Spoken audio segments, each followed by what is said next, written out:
Le ministère de Jésus. Le ministère de Jésus, qui dure probablement 3 ans, commence autour de l'âge de 30 ans après son baptême par Jean le Baptiste, une figure apocalyptique influente. Jean prêche la repentance et annonce la venue imminente du royaume de Dieu. Ce message semble avoir influencé Jésus, qui développe sa propre prédication. Jésus attire l'attention par ses enseignements, souvent sous forme de paraboles, et ses actes miraculeux, tels que des guérisons et des exorcismes. Il met l'accent sur la transformation intérieure, l'amour du prochain et une relation directe avec Dieu, remettant parfois en question les pratiques religieuses traditionnelles. Sa popularité grandissante parmi les gens du commun contraste avec les suspicions des autorités religieuses et romaines. Le message du royaume de Dieu. L'un des thèmes centraux des enseignements de Jésus est le royaume de Dieu. Les historiens débattent de la signification précise de cette expression. Certains y voient une vision apocalyptique, l'annonce de l'intervention imminente de Dieu pour renverser les pouvoirs oppressifs.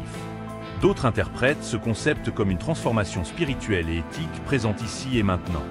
Dans les deux cas, ce message aurait eu un puissant attrait dans le contexte des tensions sociales et politiques de l'époque.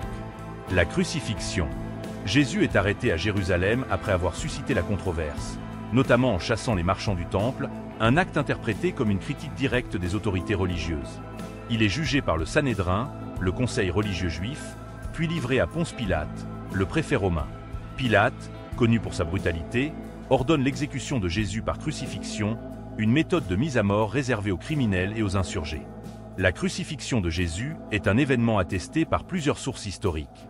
Elle est cohérente avec le contexte politique de l'époque, où les autorités romaines cherchaient à dissuader toute rébellion. Les premières communautés chrétiennes. Le mystère de la résurrection, bien que central dans la foi chrétienne, reste un défi pour l'histoire. Les évangiles et les écrits de Paul affirment que Jésus est apparu vivant à ses disciples après sa mort. Historiquement, ce phénomène a joué un rôle déterminant dans la formation du christianisme primitif. Les disciples, convaincus que Jésus était vivant et qu'il était le Messie, commencent à prêcher son message à travers l'Empire romain. Les premières communautés chrétiennes se forment dans un contexte souvent hostile. Les apôtres, notamment Pierre et Paul, jouent un rôle clé dans la diffusion de cette nouvelle foi qui se distingue progressivement du judaïsme. Les doctrines de la divinité de Jésus, de son rôle rédempteur et de sa résurrection deviennent des piliers de la théologie chrétienne. Perspective historique et débat. La vie de Jésus continue d'alimenter des débats parmi les historiens. Certains mettent l'accent sur son rôle en tant que réformateur social et religieux, tandis que d'autres insistent sur sa vision apocalyptique.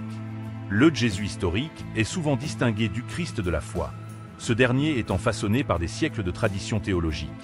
Les découvertes archéologiques et les études critiques des textes apportent régulièrement de nouvelles perspectives, mais beaucoup de questions restent sans réponse. Le mystère de Jésus réside autant dans ce que nous savons de lui que dans ce qui reste inconnu.